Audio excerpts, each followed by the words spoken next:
Hello friends, welcome to Current Affair Funda Free Education Revolution. So friends, today we are going to start with another topic of computer fundamental, which is operating system. Okay and friends, यहाँ पर हम operating system के ऊपर discussion करेंगे. मैं operating system के दो video बनाऊंगी, पार्ट 1 एंड पार्ट 2. ये आपका पार्ट 1 है. यहाँ पर हम ऑपरेटिंग सिस्टम के बारे में जानेंगे कि वो ऑपरेटिंग सिस्टम होता क्या है, हमें उसकी ज़रूरत क्यों पड़ती है, why we need operating system in our computer system, and उसकी फंक्शनिंग क्या है, उसका काम करने का तरीका क्या है, और उसके जितने भी आपके उसके टास्क है जो वो परफॉर्म करता है उसके बारे में हम जानेंगे. और बूटिंग सिस्टम क्या होता है वो हम पता लगाएंगे कि हमारा बूटिंग सिस्टम होता है क्या है. बूटिंग आफ्टर कई बार आपके सामने क्वेश्चन आते हैं what is booting, okay, and warm booting, cold booting, तो उसके बारे में हम जानेंगे कि बूटिंग क्या होता है. तो यहाँ पर हम ऑपरेटिंग सिस्टम के बारे में जानेंगे और हम अपने नेक्स्ट पार्ट में जो डिस्कशन करेंगे वो होगा ऑपरेटिंग सिस्टम्स के कितने टाइप्स है, कितने तरीके के ऑपरेटिंग सिस्टम अवेलेबल है, हम उन सब के ऊपर ब्रीफ में डिस्कस करेंगे. तो here we start with our first topic which is operating system. What is operating system? So friends, operating system ये आप एक डायग्राम में देख सकते हैं. बेसिकली ऑपरेटिंग सिस्टम एक मीडिएटर का काम करता है. अगर आप यहाँ डायग्राम में देख सकते हैं जो मैंने आपके लिए बनाया हुआ है, वो क्या करता है, आप कहाँ पे काउंट करते हैं यूज़र, कितने भी तरीके के यूज़र हो सकते हैं, एक दो तीन चार जो भी है, n number of user, they definitely with using software, any software, वो अपना टास्क परफॉर्म करते हैं. जैसे कि आपको एम एस वर्ड पे काम करना है. एम एस वर्ड क्या है? एक सॉफ्टवेयर है. ओके आपको उस पर काम करना है, आपने उसे खोला और अपना काम करके वापस आ गए. लेकिन आपको ये नहीं मालूम चला कि उस एम एस वर्ड ने कैसे परफॉर्मेंस करी, उसको परफॉर्म कैसे करवाया जा रहा है, इससे आपको कुछ लेना देना नहीं है. आपने सिर्फ आपने अपना एप्लीकेशन खोला और आपने उसके ऊपर काम किया. तो यहाँ पे आप डायग्राम में देख सकते हैं कि कोई भी यूज़र हो सकता है जो कि एक पर्टिकुलर सॉफ्टवेयर खोलेगा. सॉफ्टवेयर आपके कोई से भी हो सकते हैं, सिस्टम सॉफ्टवेयर, एप्लीकेशन सॉफ्टवेयर. हम ऑलरेडी इसके ऊपर डिस्कशन कर चुके हैं कि सिस्टम सॉफ्टवेयर क्या होते हैं और एप्लीकेशन सॉफ्टवेयर क्या होते हैं. अगर आपको इनके बारे में जानना है तो आप मेरा वीडियो जो system software and different types of software के ऊपर हमने करा था वो ज़रूर देखिएगा. तो एप्लीकेशन सॉफ्टवेयर बेसिकली क्या होता है, लाइक एम एस वर्ड हो गया, एक्सेल हो गया, ये सब आके क्या एप्लीकेशन सॉफ्टवेयर. आपने इसके थ्रू कांटेक्ट करा. ये क्या करते हैं, ये सॉफ्टवेयर बेसिकली आपने जैसे प्रिंट का कमांड दिया, आपने एक डॉक्यूमेंट खोला एम एस वर्ड में, आपने एक प्रिंट का कमांड दिया. आप देखा जाए तो आप क्या यूज़ कर रहे हैं, आप सॉफ्टवेयर भी यूज़ कर रहे हैं, हार्डवेयर भी यूज़ कर रहे हैं. आपने अपना माउस यूज़ करा है प्रिंट का कमांड देने के लिए, आपने कीबोर्ड का यूज़ करा, आपने मॉनिटर का यूज़ करा है, साथ ही साथ आप जब प्रिंट कमांड देंगे तो आप प्रिंटर का भी यूज़ करेंगे. ठीक है, इन सबको मैनेज कौन कर रहा है, सॉफ्टवेयर को भी हार्डवेयर को भी, सबको मैनेज कर रहा है आपका ऑपरेटिंग सिस्टम. तो सपोज आपने किसी एप्लीकेशन सॉफ्टवेयर के थ्रू कोई काम करा और आपको इंस्ट्रक्शंस देते हैं जिसके लिए आपको हार्डवेयर की ज़रूरत पड़ रही है, लाइक सीपीयू, रैम, या कोई भी इनपुट आउटपुट डिवाइसेस की. लाइक जैसे आपको कोई फाइल खोलनी है, फाइल कहाँ पे स्टोर होगी, आपकी मेमोरी में. आपको कोई कैलकुलेशन करना है, ठीक है, उसके लिए आपको किसकी ज़रूरत पड़ेगी, सीपीयू की. आपको कोई एक पर्टिकुलर प्रोसेस करना है तो वो प्रोसेस कैसे परफॉर्म होगा, कहाँ परफॉर्म होगा, इसको कौन डिसाइड करता है, सीपीयू. और आपका इनपुट आउटपुट डिवाइस, जैसे मैंने आपको बताया कि आपने कहा कि ये फाइल आपको प्रिंट करनी है तो आपको एक आउटपुट डिवाइस की ज़रूरत है. तो आपने तो कमांड दे दिया, लेकिन इन सब चीज़ों को इंटरनली कौन मैनेज कर रहा है, आपका ऑपरेटिंग सिस्टम. ठीक है, तो आप ये समझ लीजिए कि ऑपरेटिंग सिस्टम एक तरीके का मीडिएटर का काम करता है. किसके बीच में, यूज़र एंड सॉफ्टवेयर के बीच में, एंड सॉफ्टवेयर एंड हार्डवेयर के बीच में.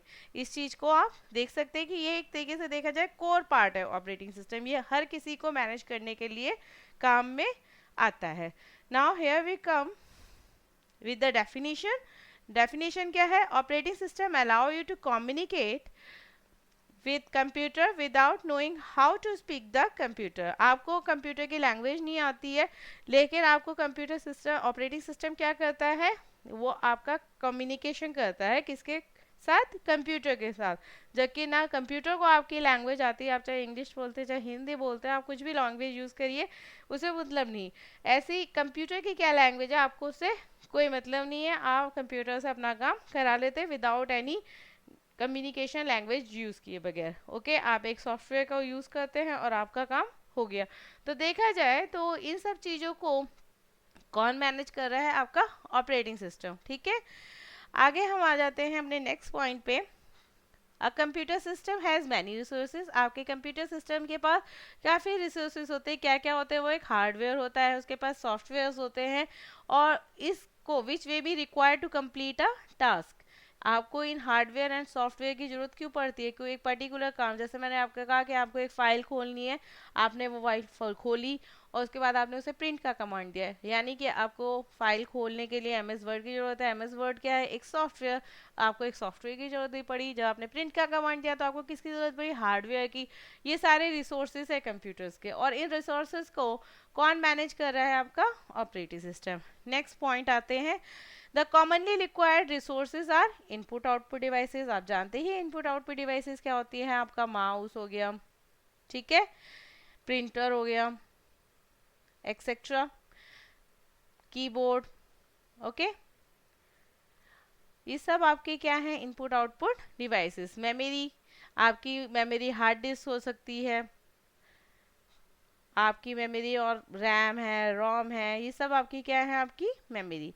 ठीक है, तो आपके कॉमनली रिक्वायर्ड रिसोर्सेज क्या है, input output devices, memory, file storage spaces and आपका सीपीयू। ठीक है, the operating system act as an manager. ये क्या काम करता है, मैनेजर जैसा काम करता है of the our resources and allocate them to specific program and user as necessary for their task. वो क्या करता है, इन सारे रिसोर्सेज के लिए, ठीक है, इन सारे रिसोर्सेज को एलोकेट करता है कोई एक पर्टिकुलर स्पेसिफिक प्रोग्राम को परफॉर्म करने के लिए, जिससे कि वो काम परफॉर्म हो जाए और ये सारे रिसोर्सेज एफिशिएंटली यूज हो पाए। तो इन सब चीज़ों को कौन मैनेज कर रहा है, आपका ऑपरेटिंग सिस्टम। ओके, नेक्स्ट आते हैं, therefore operating system is the resource manager, यानी कि वो क्या कहलाता है, एक तरीके से रिसोर्सेज मैनेजर। ठीक है, वो रिसोर्स को मैनेज करता है, इसीलिए वो क्या कहलाता है, resource manager.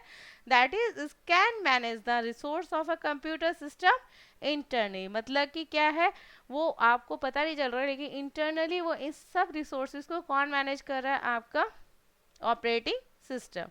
The resources are, और आपको बार बार मैं बता रही हूँ, रिसोर्सेज क्या है, प्रोसेसर है, मेमोरी है, फाइल्स हैं, इनपुट आउटपुट डिवाइसेस, ये क्या है, कंप्यूटर के क्या होते हैं, रिसोर्सेज। अब आ जाते हैं गोल्स, कि आपके ऑपरेटिंग सिस्टम का लक्ष्य क्या है, हम ऑपरेटिंग सिस्टम यूज ही क्यों कर रहे हैं।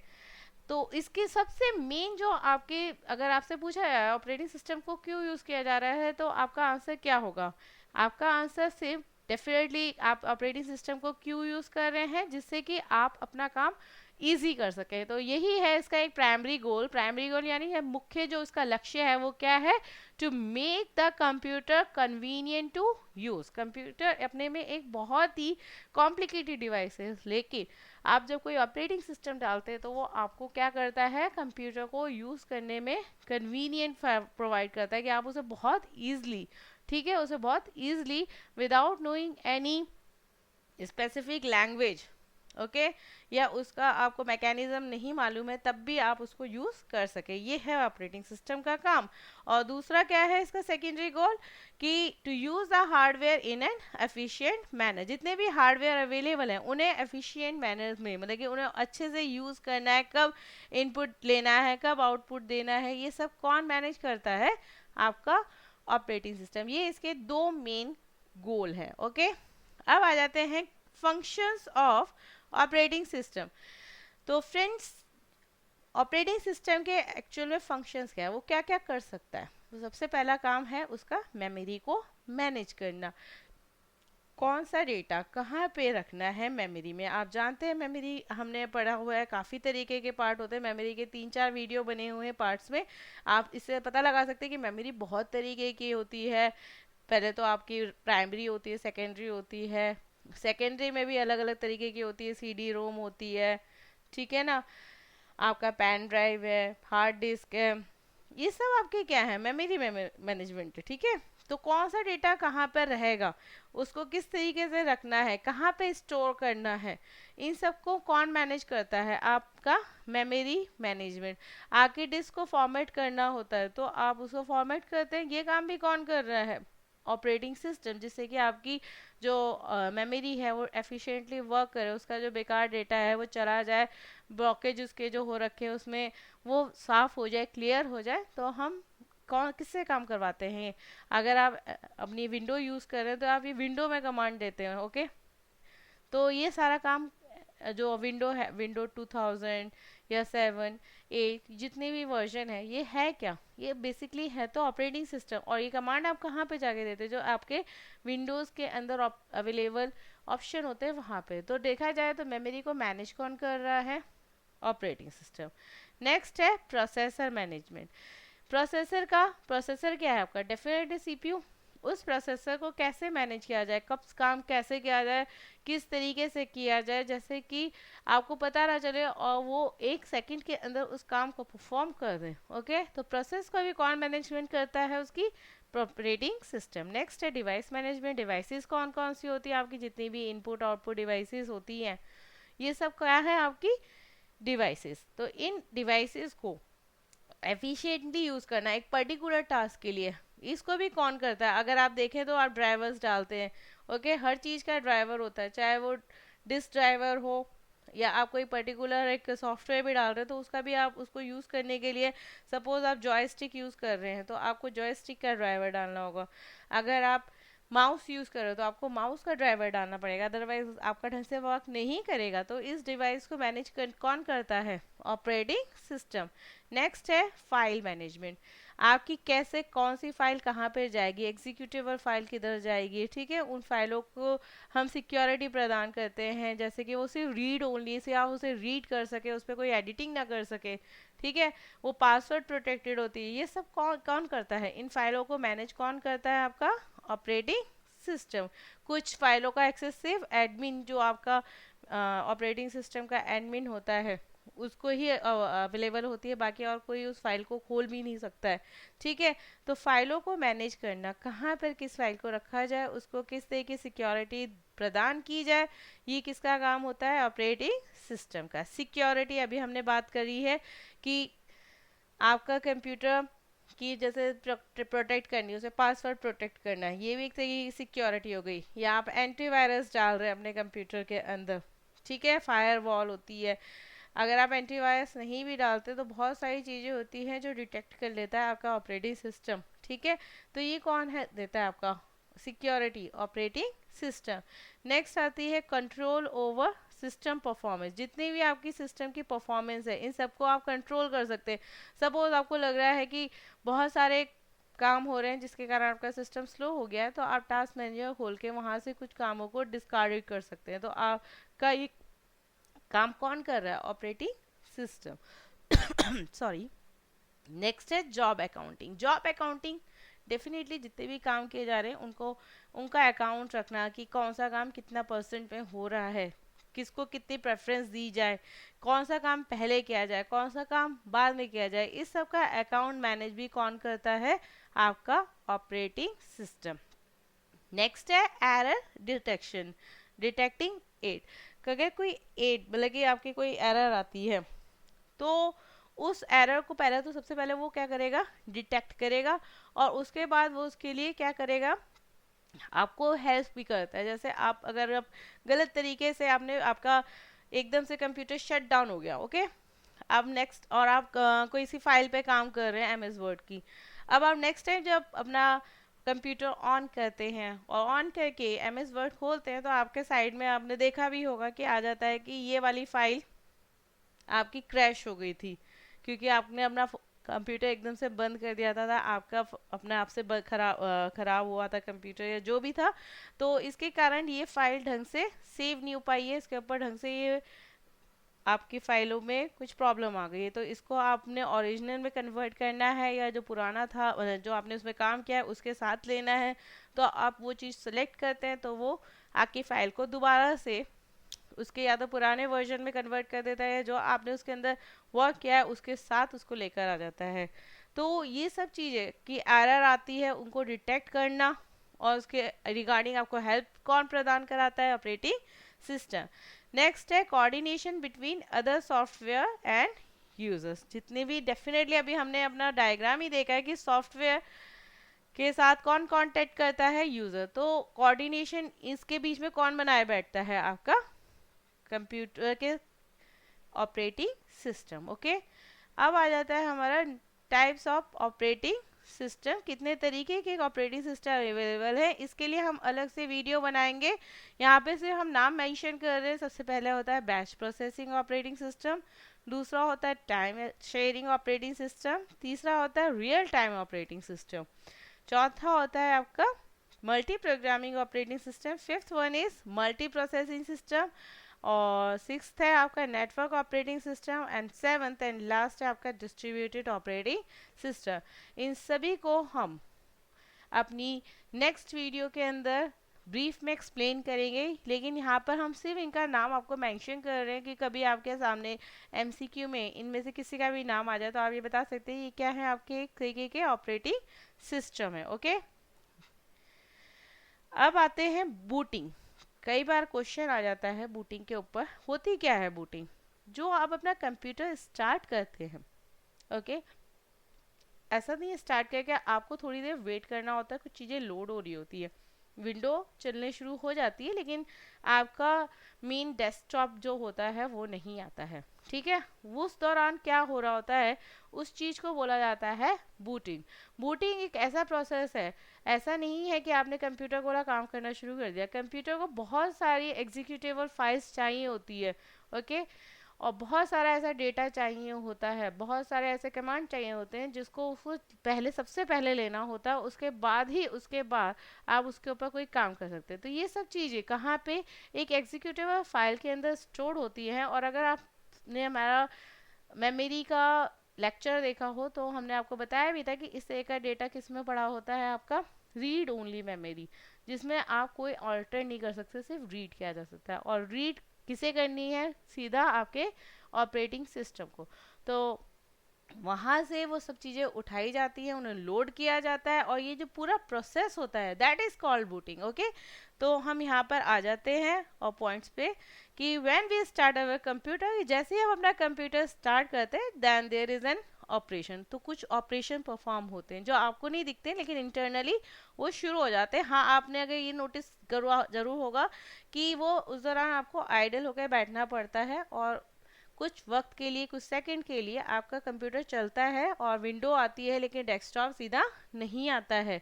ठीक है, क्यों? क्योंकि which perform automatically bye computer system. ये सब काम कौन कर रहा होता है ऑटोमेटिकली? आपका computer, which is also called as booting. इसको क्या बोलते हैं हम? बूटिंग। ओके, और इसमें क्या होता है, in booting system will check all the hardwares and software those are installed or attached with the system।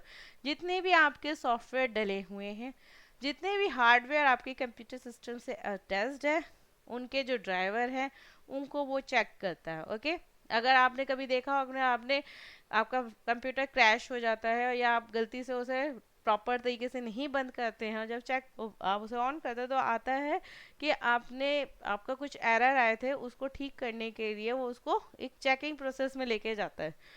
और जब तक वो पूरा चेकिंग प्रोसेस नहीं हो जाता है, क्यों वो चेकिंग प्रोसेस में इसलिए जाता है कि जब इस तरीके से आप का कंप्यूटर प्रॉपर तरीके से क्लोज ना होकर अपने आप से क्लोज हो जाता है, या आप उसे सीधा पावर ऑफ कर देते हैं, उसका ख़त्म कर देते हैं, तो आपकी फाइलें करप्ट होने के चांसेस होते हैं। तो उस दौरान वो उसको क्या करता है, उन फाइलों को चेक करता है कि इन फाइलों में कोई प्रॉब्लम तो नहीं आ गई है।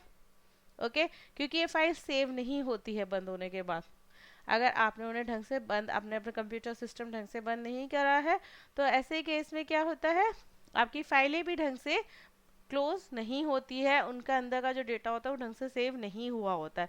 तो वो एक चेकिंग प्रोसेस होता है जिसके दौरान वो सब डेटा चेक करते हैं कि ठीक से है या नहीं है, अगर है तो उन्हें ठीक किया जाता है और वो आगे फिर बढ़ा जाता है। ठीक है, तो सब बूटिंग प्रोसेस के दौरान कितना क्या होता है, जो भी आपके हार्डवेयर अटैच्ड है और जो सॉफ्टवेयर डले हुए हैं, इंस्टॉल हो रखे हैं, उनको वो क्या करता है, उनके ड्राइवर को, उन सिस्टम सॉफ्टवेयर्स को क्या करता है, लोड करता है। And this will also load all the files those are needed for running a system। वो जितनी भी फाइलें आपके सिस्टम को रन करने के लिए ज़रूरी हैं, उन सबको भी क्या करता है, वो लोड करता है। Okay, in the booting process all the files those are stored into the ROM chip में। हमने क्या बताया था, ये सब चीज़ें कहाँ पर स्टोर्ड होती हैं, आपकी रोम में। ओके, ये मेमोरी होती है, लेकिन इसको बेसिकली यूज़ कौन करता है, कंप्यूटर। उसे यूज़र नहीं कर सकता क्योंकि रीड ओनली है, इस पर कुछ राइट नहीं हो सकता। तो ये बेसिकली बनी ही रोम चिप किसके लिए है, आपके कंप्यूटर के लिए, बूटिंग के लिए, कि जितना भी डेटा है जिसको ऑल्टर नहीं करना है, जिसको सेफ रखना है हमेशा, वो कहाँ पे अवेलेबल होता है, रोम चिप पे। तो जितनी भी फाइलें होती हैं वो कहाँ पे अवेलेबल, आपकी रोम चिप पे, और वहाँ से इसे क्या करता है, लोड करता है फॉर रनिंग द सिस्टम, जिससे आपका सिस्टम रन कर पाए इन द बूटिंग प्रोसेस। और इस बूटिंग प्रोसेस में क्या होता है, system will read all the information from the files. ये क्या करता है, जितनी भी इंफॉर्मेशन होती है वो फाइल में से रीड करता है। Those are into the ROM chip, जो कि वो फाइलें कहाँ स्टोर होती है, रोम चिप में। And the ROM chip will read all the instruction, और रोम चिप क्या करती है, जितनी भी इंस्ट्रक्शन हो those are stored into these file, जितनी भी जो इंस्ट्रक्शन इन फाइलों के, फाइलें किसके अंदर है, रोम चिप के लिए। और रोम चिप क्या करता है, इन फाइलों के अंदर जो डेटा पड़ा हो उनको रीड करता है, और उसके अकॉर्डिंगली आपका कंप्यूटर वर्क करने लगता है।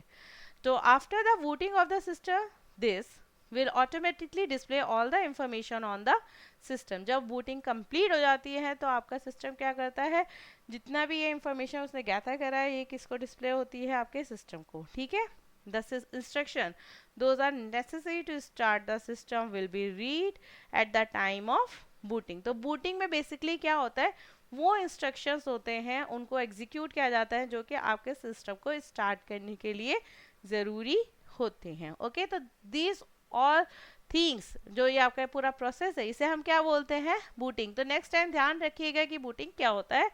टाइप ऑफ बूटिंग, कितनी तरीके की बूटिंग होती है, दो तरीके की बूटिंग होती है।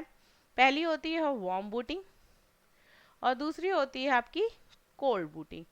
वार्म बूटिंग, ठीक है, ये बहुत इंपॉर्टेंट चीज़ है। कई बार एमसीक्यूज के अंदर क्वेश्चंस आते हैं कि वार्म बूटिंग क्या होती है, आपके पास एक प्रोसेस बता दिया जाता है कि जब इस तरीके से काम किया जाता है तो ये क्या है, वार्म बूटिंग या कोल्ड बूटिंग। तो आप बता सकते हैं कि ये वार्म है या कोल्ड।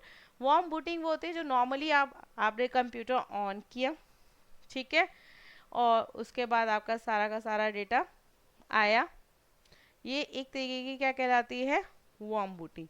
और आपने उसे प्रॉपर तरीके से बंद करके, शट डाउन करके कर दिया, ये होती है आपकी वार्म बूटिंग। और कोल्ड बूटिंग में क्या होता है, जिसमें आप फोर्सफुली अपने कंप्यूटर को या तो बंद करते हैं, ठीक है, सीधा ही आपने पावर ऑफ कर दिया, अपने कंप्यूटर का बंद हो गया, ठीक है, और उसके बाद जब आप उसे लोड करते हैं, खोलते हैं, तो उस तरीके की बूटिंग कोल्ड में चली जाती है। या फिर आपने अपने में कंप्यूटर में किसी तरीके का इन्वर्टर नहीं, यूपीसी नहीं लगा रखा है, तो उसमें क्या होगा कि आपकी लाइट गई तो आपका कंप्यूटर एकदम बंद हो गया और क्या होगा, क्रैश हो गया।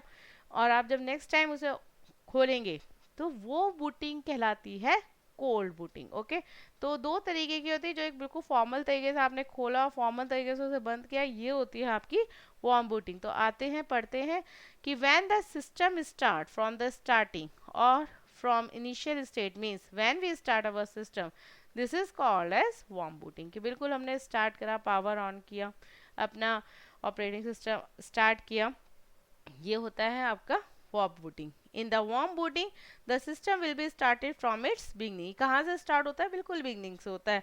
Means first of all the user will press the power button. सबसे पहले वो क्या करेगा, पावर बटन को ऑन करेगा। Then this will read all the instruction from the ROM. ये क्या करेगा, सारे इंस्ट्रक्शन रोम्स में से पढ़ेगा। And the operating system will be automatically get loaded into the system. और आपका ऑपरेटिंग सिस्टम क्या हो जाएगा, ऑटोमेटिकली आपका लोड हो जाएगा। ठीक है, ये होता है सिंपल जो हम करते हैं, ये होती है वार्म बूटिंग। नेक्स्ट चलती है कोल्ड बूटिंग। ठीक है, the cold booting is that in which system automatically start when we are running the system. For example, due to light fluctuation the system will automatically restart. कई बार होता है कि आपका एकदम से फ्लक्चुएशन हुआ, बंद होके दोबारा से रीस्टार्ट हो गया। ओके, तो आपका बंद भी हो गया, या आप कई बार देखिए आप के पास एक की होती है, की कॉम्बिनेशन होता है जिसको बोलते हैं कंट्रोल, आपने कई बार शायद दबाया भी हो, ऑल्ट और डिलीट की, ये 3 की का कॉम्बिनेशन है। अगर आपका सिस्टम हैंग कर गया, ओके, आपका सिस्टम क्या कर गया, हैंग कर गया है, और आप कुछ नहीं कर पा रहे, बहुत देर से बैठे हुए हैं, तो आपको रीस्टार्ट करना है। अब रीस्टार्ट कैसे करें, कंप्यूटर तो रिस्पॉन्ड ही नहीं कर रहा, तो ऐसे केस में आप ये 3 कीज दबाएंगे, कंट्रोल ऑल्ट डिलीट। इन 3 की को जैसे आप दबाएंगे आपका कंप्यूटर क्या होगा, रीस्टार्ट हो जाएगा, यानी कि वो खुला हुआ ही था, आपने उसे फोर्सफुली बंद करके दोबारा से रीस्टार्ट करा, तो ये क्या कहलाएगा, आपका एक cold booting. Okay, for example large fluctuation तो था ही, और दूसरा मैंने आपको अपने तरीके से बताया, जैसे हैंग करता है तो आप उसे रीस्टार्ट करते हैं इन 3 की को प्रेस करके। तो इस तरीके से आपने जब अपना सिस्टम दोबारा से रीस्टार्ट है, दोबारा से स्टार्ट करा, आपने प्रॉपर तरीके से क्लोज नहीं करा, तो ये क्या कहलाएगा, आपकी कोल्ड बूटिंग। ठीक है, तो restart so that in this chance damaging of this systems are more, इसमें आपका सिस्टम डैमेज हो सकता है। ये बहुत ही रेयर केस में आपको करना चाहिए अपना सिस्टम रीस्टार्ट, कोशिश ये रहनी चाहिए कि उसे प्रॉपर तरीके से शट डाउन करें। Okay, and the system will be know start from इस इनिशियल स्टेट। क्या होता है, सिस्टम अपने स्टार्ट इनिशियल स्टेट से नहीं होता है start. Okay, so may some files will be damage. क्या होता है, कुछ फाइलें आपकी डैमेज हो सकती है because they are not properly stored in the system. आपकी कुछ फाइलें खुली हुई हैं और आपने उसे रीस्टार्ट कर दिया, तो ऐसे केस में आपने उसे सेव तो करा नहीं है, तो ऐसे केस में क्या होती है, आपकी फाइलें क्रैश होने के ज़्यादा चांसेस होते हैं। ओके, और इस तरीके की बूटिंग जहाँ पर आप प्रॉपर तरीके से उसे शट डाउन ना करके रीस्टार्ट करते हैं, that is called cold booting. Okay, तो यहाँ पर हमने बूटिंग का कॉन्सेप्ट समझ लिया है, कितने तरीके की बूटिंग होती है इसके बारे में समझ लिया है। इस तरीके के क्वेश्चन आपके एमसीक्यूज में आ सकते हैं, दैट इज़ वाई ये बहुत एक छोटा सा टॉपिक था जिसे हमने ऑपरेटिंग सिस्टम के अंदर डाला है। अब हम यहाँ पे अपना सेशन एंड करते हैं।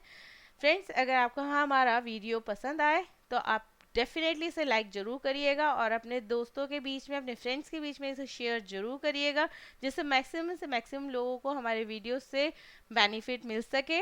और अगर आप फर्स्ट टाइम हमारे वीडियोस देख रहे हो तो प्लीज़ सब्सक्राइब जरूर करिए, जिससे कि आपको हमारे रोज़ जो अपडेट्स होते हैं, जो हम वीडियोस डालते हैं, वो सारे आपके पास अपडेट आ सके। और अगर आपको हमारे ग्रुप डिस्कशन में आना है, जहाँ पे काफ़ी सारे स्टूडेंट्स ऑलरेडी पार्टिसिपेट कर रहे हैं, जहाँ पर आप अपनी क्वेरीज डाल सकते हैं, आंसर मिलेंगे आपको, आप हमारा ग्रुप ज्वाइन कर सकते हैं जिसका नाम है कैफ एकेडमी। ये हमारा ऊपर पेज है जिसका नाम है करंट अफेयर फंडा कैफ, आप इसे भी लाइक कर सकते हैं। और इन सब के लिंक हम आपको अपने कमेंट बॉक्स और डिस्क्रिप्शन बॉक्स में भी अवेलेबल कराएंगे, तो आप ज़रूर इन हमारे वीडियो को लाइक करिए, सब्सक्राइब करिए, और इसी तरीके से हमारे वीडियोस आप देखते रहिए, और हम आपके सामने नए नए कॉन्सेप्ट लेकर आते रहेंगे हर टॉपिक के ऊपर। और आपको जिस भी टॉपिक के ऊपर कोई प्रॉब्लम है, आप ज़रूर कमेंट करिए, हम रिप्लाई करेंगे। जो आप वीडियो बनवाना चाहते हैं उसके बारे में भी बता सकते हैं। तो यहाँ पर हम ना सेशन एंड करते हैं। So good bye friends, have a nice